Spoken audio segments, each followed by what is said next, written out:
आप देख रहे हैं दमन क्रांति। नमस्कार, मैं आरशी। आप सबका स्वागत है दमन क्रांति न्यूज में। आइए एक नजर डालते हैं आज की बड़ी खबरों पर।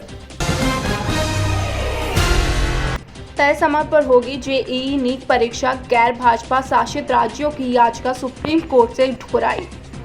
जेईई और नीट परीक्षाओं के खिलाफ 6 गैर भाजपा शासित राज्यों के मंत्रियों की ओर से दाखिल याचिकाओं को सुप्रीम कोर्ट ने शुक्रवार को खारिज कर दिया है। इस याचिका ने 17 अगस्त को दिए गए कोर्ट के फैसले पर पुनर्विचार करने का आग्रह किया था। शीर्ष अदालत ने दायर समीक्षा याचिका पर विचार करने से इनकार कर दिया। कोरोना संकट के बीच सुप्रीम कोर्ट ने 17 अगस्त को जेईई और नीट की मुख्य परीक्षा आयोजित करने का मंजूरी प्रदान की थी, जिसका गैर भाजपा शासित राज्य कड़ा विरोध कर रहा है। इन राज्यों का कहना है कि कोरोना महामारी के बीच देश भर में जेईई और नीट की परीक्षाएं आयोजित कर छात्रों के जीवन को खतरे में नहीं डाला जा सकता। चुनाव आयोग का ऐलान, 29 नवंबर से पहले बिहार में हो जाएंगे विधानसभा चुनाव। बिहार विधानसभा चुनाव के साथ साथ देश की 1 लोकसभा और 65 विधानसभा सीटों पर चुनाव होगा। चुनाव आयोग ने इसकी घोषणा करी है। आयोग ने कहा कि बिहार में नई सरकार के गठन की प्रक्रिया 29 नवंबर से पहले कर ली जाएगी। हालांकि अभी तक बिहार चुनाव की तारीखों को लेकर कोई ऐलान नहीं हुआ, लेकिन जल्द ही इस संबंध में घोषणा करी जाएगी। चुनाव आयोग ने कहा, आयोग ने निर्णय लिया है कि बिहार विधानसभा चुनाव के दौरान देश की 1 लोकसभा सीट और 65 विधानसभा सीटों पर उपचुनाव कराए जाएंगे। उपचुनाव और विधानसभा चुनाव को एक साथ कराने के पीछे की वजह कानून व्यवस्था और संबंधित रसद की आसानी से आवाजाही सुनिश्चित करना है। मुंबई में महसूस करे गए भूकंप के झटके, रिएक्टर स्केल पर 2.8 रही तीव्रता।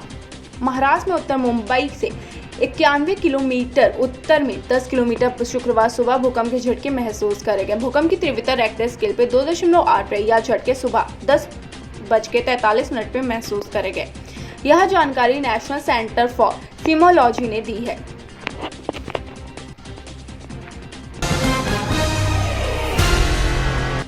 दशहरा, दिवाली और छठ के मौके पर रेलवे चलाएगा 120 स्पेशल ट्रेनें, तैयारियां पूरी।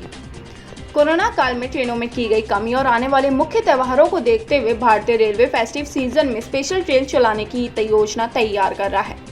आने वाले महीनों में दशहरा, दिवाली और छठ जैसे मुख्य त्योहार हैं। इन मौके पर ट्रेनों की मांग बढ़ जाती है, जिससे ट्रेनों में भारी भीड़ होती है। लेकिन कोरोना महामारी को देखते हुए रेलवे ने भीड़ को कम करने और यात्रियों को सुविधाजनक यात्रा प्रदान करने के लिए फेस्टिव स्पेशल ट्रेन की योजना तैयार कर रहा है।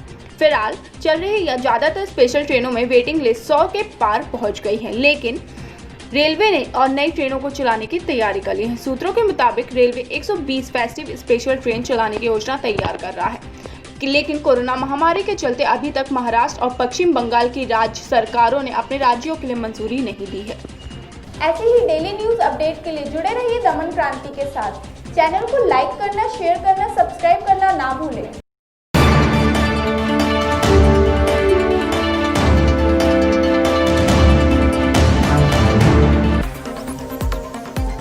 आप देख रहे हैं दमन क्रांति।